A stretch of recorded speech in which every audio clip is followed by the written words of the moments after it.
পৌৰসভাৰ প্ৰধান সদস্য হিচাপে মই আজি শপত গ্ৰহণ কৰিলোঁ আৰু এই শপত গ্ৰহণ অনুষ্ঠানটো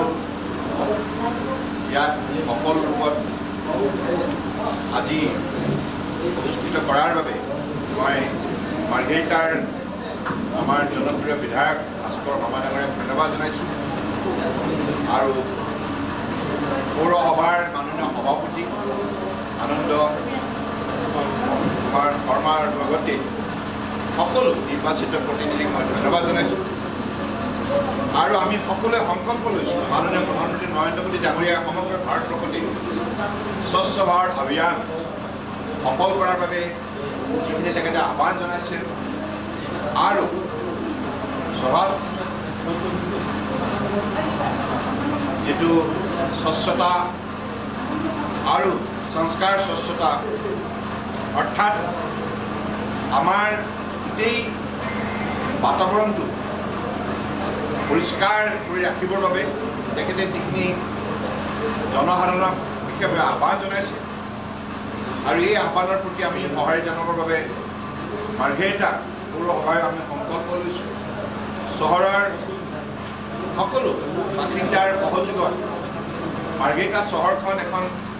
পৰিষ্কাৰ চহৰ হিচাপে গঢ় দিয়াৰ বাবে আমি আগন্তুক দিনত উদ্যোগ ল'ম আৰু মই ভাবোঁ যে যোৱা 10 বছৰে স্বচ্ছ ভাৰত অভিযানৰ যোগেদি চহৰ আৰু গাঁৱত যেনেধৰণে সফল ৰূপত মাননীয় প্ৰধানমন্ত্ৰী ডাঙৰীয়াৰ নেতৃত্বত কাৰ্যসূচী ৰূপায়ণ হ'ল ইয়াৰ ফলত সমগ্ৰ ভাৰতবৰ্ষই আজি বিশ্বৰ বুকুত এটা সুকীয়া স্থান পাবলৈ সক্ষম হৈছে আৰু এই যাত্ৰা অব্যাহত ৰাখিবৰ বাবে তেখেতে পুনৰ বিভিন্ন কাৰ্যসূচী এই ক্ষেত্ৰত পালন কৰাৰ বাবে যিখিনি আহ্বান জনাইছে মই ভাবোঁ যে এই ক্ষেত্ৰত মাৰ্ঘেৰিটাত বাকী ৰাইজেও আন্তৰিকতা সহযোগিতা আগবঢ়াব আৰু সাংবাদিকসকলক বন্ধুসকল আপোনালোকক অনুৰোধ জনাইছোঁ আপোনালোকে যে এই ক্ষেত্ৰত মানুহৰ মাজত অধিক সজাগতা বৃদ্ধি কৰাৰ বাবে আপোনালোকে সহায় জনাব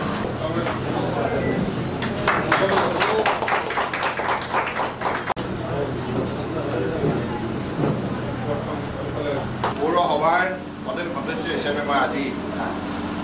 শপত গ্ৰহণ কৰিলোঁ আৰু এই শপত গ্ৰহণ অনুষ্ঠানটো ইয়াত সফল ৰূপত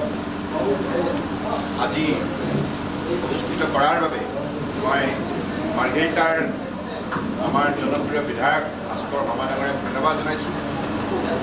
আৰু পৌৰসভাৰ মাননীয় সভাপতি আনন্দ কুমাৰ শৰ্মাৰ লগতে সকলো নিৰ্বাচিত প্ৰতিনিধিক মই ধন্যবাদ জনাইছোঁ আৰু আমি সকলোৱে সংকল্প লৈছোঁ মাননীয় প্ৰধানমন্ত্ৰী নৰেন্দ্ৰ মোদী ডাঙৰীয়াই সমগ্ৰ ভাৰতবৰ্ষতে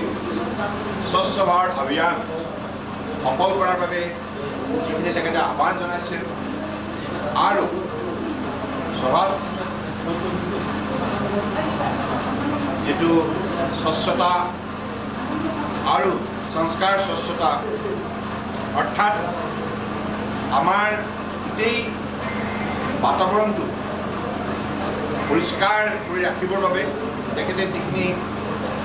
জনসাধাৰণক বিশেষভাৱে আহ্বান জনাইছে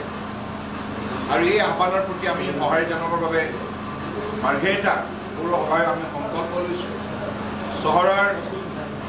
সকলো বাসিন্দাৰ সহযোগত মাৰ্ঘেৰিটা চহৰখন এখন পৰিষ্কাৰ চহৰ হিচাপে গঢ় দিয়াৰ বাবে আমি আগন্তুক দিনত উদ্যোগ ল'ম আৰু মই ভাবোঁ যে যোৱা 10 বছৰে স্বচ্ছ ভাৰত অভিযানৰ যোগেদি চহৰ আৰু গাঁৱত যেনেধৰণে সফল ৰূপত মাননীয় প্ৰধানমন্ত্ৰী ডাঙৰীয়াৰ নেতৃত্বত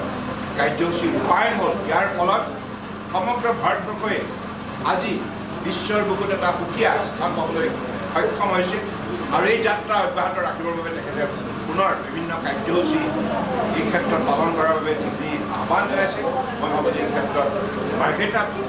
বাকী ৰাইজেও আন্তৰিকতা সহযোগিতা আগবঢ়াব আৰু সাংবাদিকসকলক বন্ধুসকল আপোনালোকক অনুৰোধ জনাইছোঁ আপোনালোকে যে এই ক্ষেত্ৰত মানুহৰ মাজত অধিক সজাগতা বৃদ্ধি কৰাৰ বাবে আপোনালোকে সহায় জনাব